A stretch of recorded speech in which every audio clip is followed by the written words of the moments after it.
De l'Évangile de Jésus-Christ selon saint Luc. En ce temps-là, comme Jésus enseignait dans le temple, levant les yeux, il vit les gens riches qui mettaient leurs offrandes dans le trésor. Il vit aussi une veuve misérable y mettre 2 petites pièces de monnaie. Alors il déclara : « En vérité, je vous le dis, cette pauvre veuve a mis plus que tous les autres. Car tous ceux-là, pour faire leur offrande, ont pris sur leur superflu. Mais elle a pris sur son indigence, elle a mis tout ce qu'elle avait pour vivre. »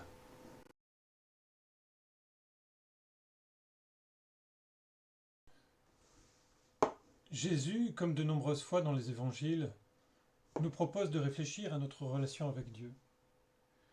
À travers cette observation du comportement des gens riches et de la pauvre veuve dans l'offrande au trésor du temple, il nous interroge sur la double relation à vivre en tant que baptisés. La première relation est celle donnée au livre du Deutéronome. Écoute Israël, le Seigneur notre Dieu est l'unique. Tu aimeras le Seigneur ton Dieu de tout ton cœur, de toute ton âme et de toute ta force. Ces paroles que je te donne aujourd'hui resteront dans ton cœur.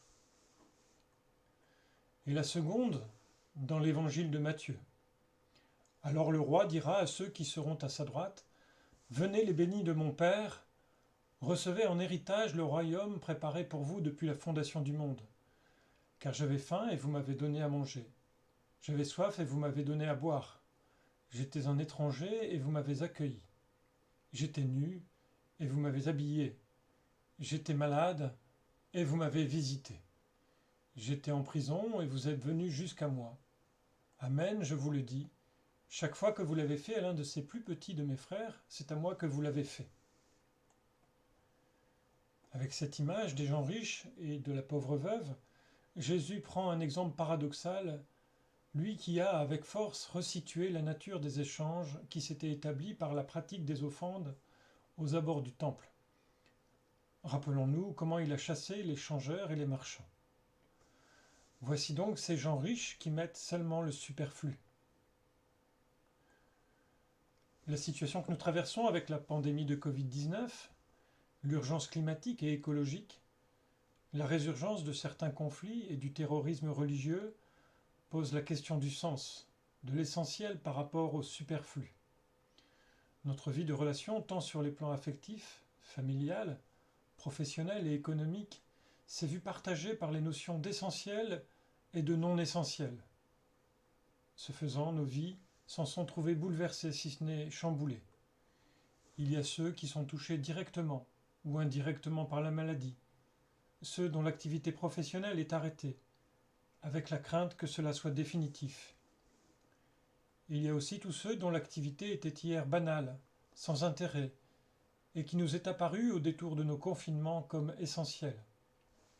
Continuons à reconnaître, pour les uns et les autres, cette nécessité et le courage de toutes ces personnes qui prennent soin des autres. Il y a aussi cette pauvre veuve qui a mis tout ce qu'elle avait pour vivre. La question qui me vient dans ce passage est : si elle a mis tout ce qu'elle avait pour vivre, que lui reste-t-il ? À première vue, rien.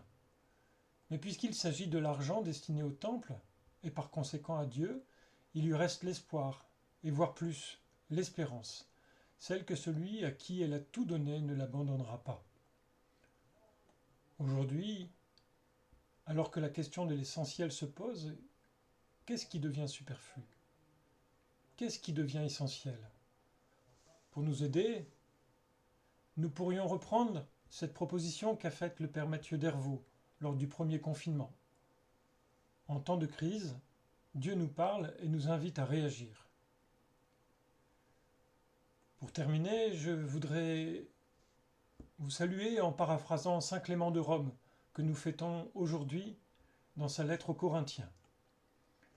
L'Église de Dieu qui séjourne à Caudry, à l'Église de Dieu qui séjourne à Cambrai, aux élus sanctifiés selon la volonté de Dieu par notre Seigneur Jésus-Christ, que la grâce et la paix vous viennent en abondance du Dieu Tout-Puissant par Jésus-Christ. Entendez-vous cette rumeur qui monte des extrémités de